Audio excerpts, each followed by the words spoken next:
ह्याच्यावरती सोल्युशन येतं. प्रॉबॅबली आज रिडेव्हलपमेंटची ॲस्पिरेशन असणारे असंख्य सोसायटीज आहेत. किती सोसायटी जागेवरती कामं सुरुवात झाली हे बघणं गरजेचं आहे. कारण हे सगळे प्रश्न सुटल्याशिवाय आम्ही म्हणतो रिडेव्हलपमेंट हा काही फक्त रिपोर्ट आणि कन्सल्टंट नेमण्याचा विषय नाही आहे. जेव्हा तुमचे सर्व सभासद घर सोडतील आणि बिल्डिंग पडतील तेव्हाच रिडेव्हलपमेंट सुरू होणार आहे. सो या सगळ्या ह्याच्यामध्ये सिंकिंग फंडला कॉर्पस येतो. कॉर्पोरेशन टॅक्स वाढणार का? 100% वाढणार. तो कमीत कमी दुप्पट किंवा अडीचपट होतो. पण त्याच्यासाठी बेटरमेंट चार्जेस म्हणजे इन्कन्व्हिनियन्स अलाउन्स और बेटरमेंट चार्जेस म्हणजे प्रत्येक मेंबरला एरिया व्यतिरिक्त काही कॅश कंपोनंट म्हणजे ज्याला आपण मॉनिटरी कंपोनंट हा पण मिळतो. जो तो FD स्वरूपात जर त्यांनी ठेवला तर त्याचा वापर तो या होणाऱ्या कॉर्पोरेशन टॅक्सला त्याचा वापर करू शकतो. सो याच्यामध्ये फ्लेक्सिबिलिटी आहे का? 100%. आणि आम्ही मेंबर कनेक्टमध्ये हे बोलताना आम्ही भरपूर फीडबॅक फॉर्म्स पाठवतो, फीडबॅक घेतो. त्याच्यातले सांघिक फीडबॅक हे आपल्या टेंडरमध्ये नक्की समाविष्ट होतात.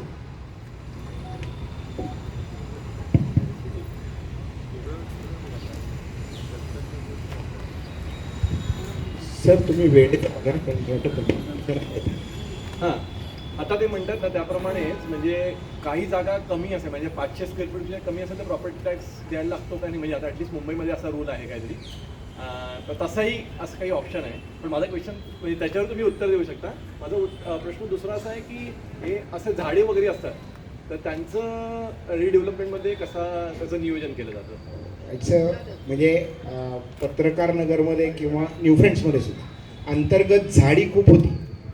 त्या झाडांना प्रॉपर नंबरिंग असतं, कॉर्पोरेशनचं नंबरिंग असतं आणि त्या नंबरिंगमध्ये जेव्हा आपला मास्टर प्लॅन होतो तेव्हा लोकल कॉर्पोरेशनमध्ये त्याचं ॲप्लिकेशन करून ती झाडं जर रिप्लांट होणार असतील तर रिप्लांट होतात. ती कुठेतरी ह्या साईटवरच्या लिमिटेशन्सला जर असतील तर कुठेतरी पर्यावरणाच्या दृष्टीने ती कुठेतरी म्हणजे काय म्हणतात ना प्लांट करावी लागतात.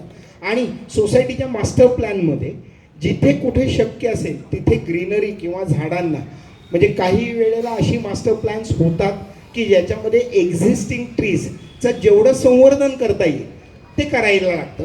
पण हा सगळा ॲक्च्युली फिजिबिलिटी स्टेजला उहापोह करून त्याच्यातनं आपल्याला निर्णय घ्यायला लागतो. कारण कुठेतरी म्हणजे आज गणेशखिंड रोडवरती जेव्हा रोड वाईडनिंग झालं आणि 300-300 वर्षापूर्वीची झाडं काढायचं ॲजिटेशन झालं. पण कुठेतरी त्याला एक काय म्हणतात ना म्हणजे मी कुठलंही पॉलिटिकल स्टेटमेंट करत नाही पण शेवट सिटी डेव्हलपमेंट तशीच सोसायटी डेव्हलपमेंट याच्यामध्ये आपण म्हणजे आज झाडांचं बघतो तसंच पाण्याचा वापर जसा एवढा आता इथे डेन्सिटी वाढणार आहे पाण्याचाही प्रश्न तेवढाच महत्त्वाचा होणार आहे. सो योग्य पाण्याचा वापर म्हणून मी मगाशी जी प्लॅटिनम रेटिंग ग्रीन बिल्डिंग म्हणलं तर त्याच्यामध्ये पाण्याचं वापर ड्युएल प्लंबिंग तुमच्या नळामध्ये प्रेशर जास्त येते पण पाणी कमी लागतंय इथपासनं day lighting cross ventilation AC लावायची वेळ कमीत कमी व्हावी क्रॉस व्हेंटिलेशन असावं म्हणजे लाईट वॉटर सोलर एनर्जीचा वापर for your common lighting and existing ट्रीजचं जेवढा आपण सांभाळ करू शकतो. पण जिथे तुमच्या पोडियममध्ये किंवा तुमच्या बेसिक स्ट्रक्चरमध्ये जिथे येणार पण आज टेक्नॉलॉजी वाढली आज पोडियमवरती उत्तुंग झाडं प्लॅन करता येतात. There is a cost to it but if we take the feasibility on a broader base आपल्याला ती गोष्ट करणं शक्य आहे का? तर पॉसिबल आहे. प्रॉबॅबली ह्याच्यामध्ये अनेक ठिकाणी येतो की स्विमिंग पूलचा size we will give Olympic size swimming pool. Does the society need an Olympic size swimming pool? Society might need a swimming pool पण त्याच्यामध्ये पाण्याचा वापर होणार आहे. सो कुठेतरी हे आपल्याला फाईन ट्यून करत कारण अपस्केल प्रॉडक्ट व्हायलाच पाहिजे त्याचबरोबर ते एन्व्हायरमेंटल फ्रेंडली व्हावं याच्यासाठी जेवढ्या काही गोष्टी आपल्याला अंतर्भूत करता येतात ते कराव्याच लागतात. गव्हर्नमेंटनेही पावलं उचललेली आहेत पण आपली व्हॉलेंटरी त्याच्यात इन्व्हॉल्वमेंट पण असते. मला असं विचारायचं आहे हॅलो इकडे तुमचे सध्या ऑनगोईंग किती प्रोजेक्ट चालू आहे रिडेव्हलपमेंटचे? आत्ता 100 ठिकाणी वेगवेगळ्या फेजेसमध्ये कामं चालू आहेत आणि 50 ठिकाणी कन्स्ट्रक्शन चालू आहे. आणि किती कंप्लीट झाले? साधारण 10 कंप्लीट झालेले आहेत आणि 15 हँडओव्हर होतील पुढच्या वर्षभरामध्ये, 6 महिने ते वर्षभराच्या कालावधीमध्ये. तर हा जो अनुभव होता म्हणजे तुम्हाला पूर्ण मिळालेला आहे 15 प्रोजेक्टचा की पूर्ण हँडओव्हर करेपर्यंत तुम्ही आता आलात, त्यातली एखादी चॅलेंजिंग सिच्युएशन की ज्याच्यात तुम्ही डेव्हलपर बरोबर सोसायटी बरोबर ॲज अ इंटरफेस होऊन काम करत असताना सगळ्यातला म्हणजे वाईटात वाईट चॅलेंज तुम्ही काय हँडल केलं आहे आणि ते कसं हँडल केलं एक आमच्या माहितीसाठी बघतो. मी 2 सांगते. एक सहकार नगरमध्ये आता फक्त मी एक नक्की सांगते की हे मी जेव्हा उदाहरण देते तेव्हा हे नक्कीच लक्षात ठेवा की त्या छोट्या सोसायटीज आहेत. कारण रिडेव्हलपमेंटला मोठ्या सोसायटीज येण्याचे विषय मागच्या 2-3 वर्षाचे आहेत.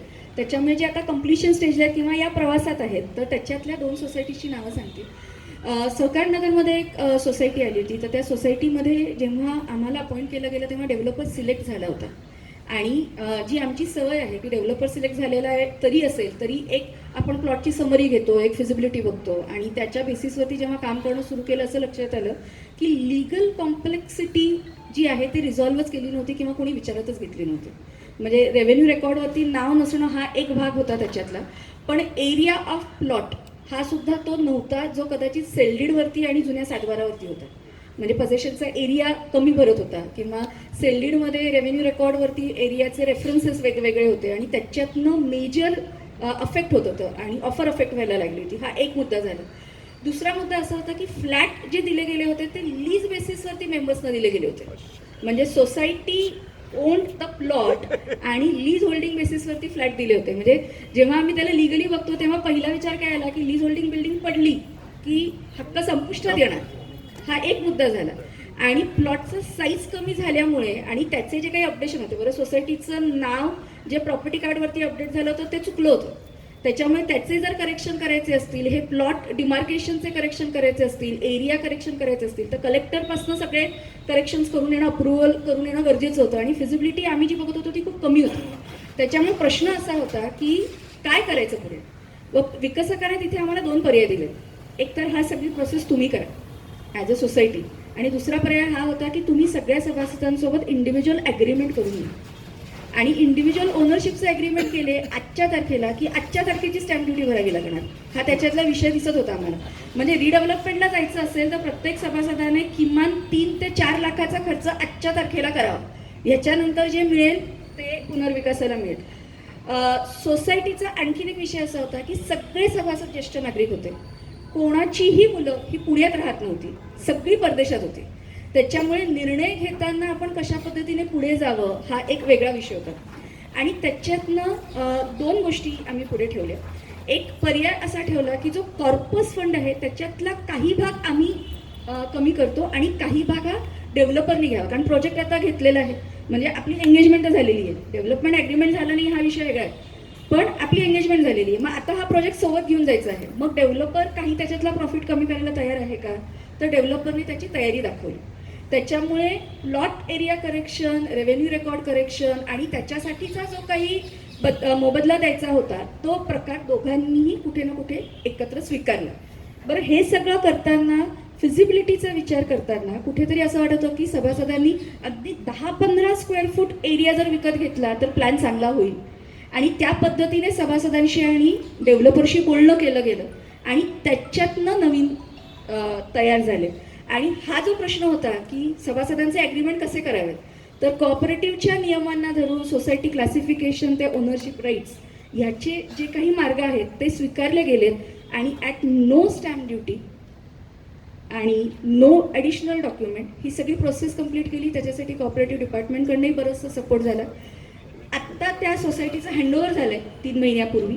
सगळे सभासद आपापल्या ठिकाणी छान गेलेले आहेत, नवीन घरात गेलेले आहेत आणि IGBC नॉर्मप्रमाणे बिल्डिंग बनवली गेलेली आहे. त्याच्यामुळे तो एक खूप सुखद अनुभव होता की छोट्या प्लॉटवरती सुद्धा मेंटेनन्सचा विचार करता, लिगल कॉम्प्लेक्सिटीचा विचार करता योग्य पद्धतीने देता येऊ शकतं का. या प्रोसेसमध्ये कालावधी गेला पण कमीत कमी खर्चात आणि सिक्युअर्ड वेनी पुढे गेलो की जिथे प्लॅन पास झाल्यानंतर सभासदांनी गरज होती. म्हणजे त्याच्यासाठी जे काही सेफ्टी मेजर्स घ्यावे लागले ते तिथे घेतले. हा त्याच्यातला एक भाग. दुसरं उदाहरण मी देईन जे ढाणूकर कॉलनीमध्ये आहे. छोटी सोसायटी आहे. पहिला जेव्हा विषय आला, कमिटी जेव्हा आम्हाला अप्रोच झाली की आम्ही तुम्हाला PMC म्हणून नेमतो पण आमच्याकडचं एक सभासद आहेत आणि ते सभासद वय वर्ष 95 आहे आणि कमिटी सगळे सभासद जे आहेत ते 60चे होते. त्याच्यामुळे वय वर्ष 95 असलेले जे काका आहेत ते आम्हाला काही ऐकत नाही आहेत आणि आमच्या चुका काढतात आहे. आणि रोज एक मेल कमिटीला असतो, रोज एक मेल फेडरेशनला असतो आणि एक मेल कॉपरेटिव्ह डिपार्टमेंटला असतो की आमची कमिटी किती खराब आहे. आता आम्हाला सगळ्यांनाच रिडेव्हलपमेंट करून हवं आहे, पण काकांशी कोणी बोलावं. म्हणजे आमची सुरुवात अशी होती की रिडेव्हलपमेंटला करायचं तर आहे, पण आता त्यांना सामावून करणं गरजेचं आहे. त्याच्यामुळे पहिली मिटिंग आम्ही त्या काकांसोबत केली. साधारण एक 15 मेंबर्सची सोसायटी आहे ती. पहिली मिटिंग आम्ही काकांसोबत केली, काकांचे सगळे मुद्दे लक्षात घेतले. बरं, काकांचं म्हणणं काहीच चुकीचं नव्हतं. 95 वर्षाचे काका स्वतः रिटायर्ड गव्हर्नमेंट ऑफिसर होते, त्याच्यामुळे त्यांचं म्हणणं चुकीचं होतं का, तर त्यांचे मुद्देही चुकीचे नव्हते.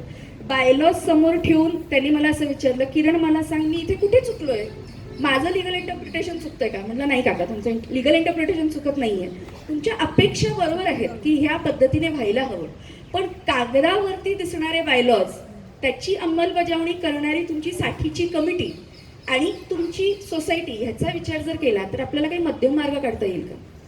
आणि आमच्या त्या पहिल्या बैठकीत आम्ही काही कॉमन पार्ट काढले की ह्याचे कंप्लायन्सेस झाले तर मला असं वाटतं की आपण पुढे जाऊ शकतो. आम्ही जेव्हा रिडेव्हलपमेंटचा विचार केला तर बेसिक कंप्लायन्स होणं हे सोसायटीसाठी सुद्धा हितावं होतं. त्याच्यामुळे सुरुवातीच्या 6 महिन्यांमध्ये आम्ही सगळे कंप्लायन्स करणं, सायमल्टेनियसली फिजिबिलिटी करणं आणि त्या सगळ्या गोष्टींना काकांना योग्य पद्धतीने इन्व्हॉल्व करून घेणं या इथपर्यंत गेलो. डेव्हलपर सिलेक्शनपर्यंतचा या प्रवासामध्ये काकांनी अनेक प्रश्न उपस्थित केले आणि त्या सगळ्या प्रश्नांना लिखित, तोंडी, मीटिंग असं सगळं करत करत आम्ही उत्तरं दिली. आणि शेवटचा डेव्हलपर काका म्हणाले हा मला आवडला. म्हटलं चला सिलेक्ट करा.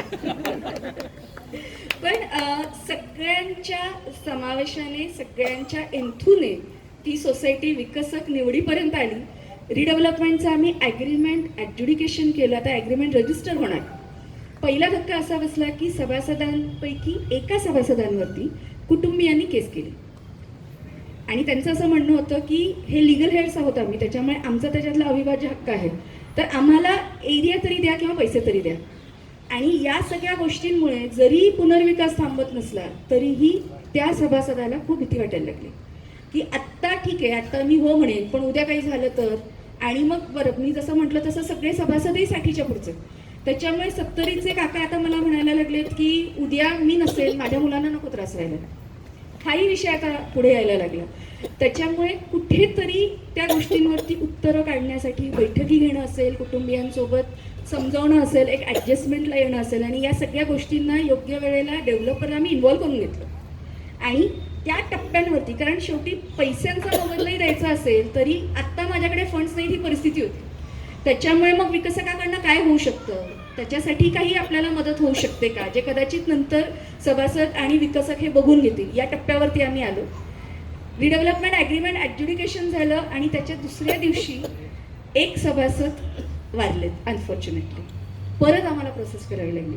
साधारण 6 महिने आम्ही या गोष्टींवरती करत होतो. जागेचं आता भूमिपूजन होऊन बांधकाम बरंच वरती आलेलं आहे, पण ही प्रोसेस आहे. तर हे चॅलेंजिंग आहेत का, तर चॅलेंजिंग आहेत, वेळ कन्झ्युमिंग आहेत, पण ह्याच्यातनं पुढे मार्ग निघतो नक्कीच. एकच गोष्ट सांगायची आहे, पेशन्स, पेशन्स अँड पेशन्स आणि डिटर्मिनेशन. त्या कमिटीचं डिटर्मिनेशन जे होतं ना, म्हणजे कमिटीचा जो सभासद लीड घेत होता या प्रोसेसमध्ये त्यांच्या पत्नीला कॅन्सर डिटेक्ट झाला. म्हणजे घरनं ते टर्मोइलमध्ये जात होते, पण रिडेव्हलपमेंट व्हायला पाहिजे ह्या दृष्टीने जे म्हणजे त्यांनी म्हणजे कसं आहे की आम्ही तर टेक्निकल गाईड आहोत, म्हणजे बऱ्याचदा तिथला दिलेला स्कोप ऑफ वर्क बघितला आणि आम्ही काम केलेलं बघितलं, कुठे काही मॅचच होत नाही, पण आपल्याला प्रोजेक्ट करायचं आहे ना. त्यामुळे इथे ना शब्द छल करत बसण्यापेक्षा आपण एंड यूजकडे जाण्यासाठी प्रवास करणं हे एक ध्येय करून आपण पुढे जायला पाहिजे.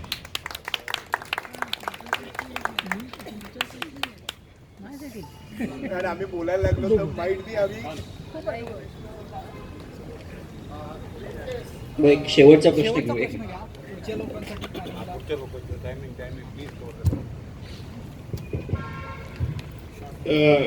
इन केस डिझाईन फिजिबिलिटीसाठी किंवा माझी गरज म्हणून मला एक्सेस स्पेस घ्यायला लागली, may be 15 square foot, may be 150 square foot, तर त्याचं रेट सभासदाला बाजार भावापेक्षा कमी पडतो, जास्ती पडतो का बाजार भाव एवढाच पडतो? कन्सेशनल रेट हा सभासदांना नक्कीच ऑफर होतो. एक बाजारभावापेक्षा जास्त आपण देत नाही, पण जिथे कलेक्टिव्हली आपल्याला असं वाटतं की नाही, खूप सभासद असे आहेत की ज्यांना एरिया विकत घ्यायचा आहे, तर त्या केसमध्ये डेव्हलपरशी योग्य टप्प्यावरती निगोशिएट करून कन्सेशनल रेट सुद्धा निगोशिएट करून कमी याच्यामध्ये आणखीन येऊ शकतो. ठीक आहे, धन्यवाद. कारण अजूनही पुढचा कार्यक्रम आहे, त्यामुळे निलय सारथी अर्थात तुम्ही परत घेऊ शकता. कुणाचे काही प्रश्न अजूनही असतील तर ते लिखित स्वरूपात द्या फेडरेशनकडे, ते आपण पास ऑन करू. Thank you. Yes, thank you very much. Thank you.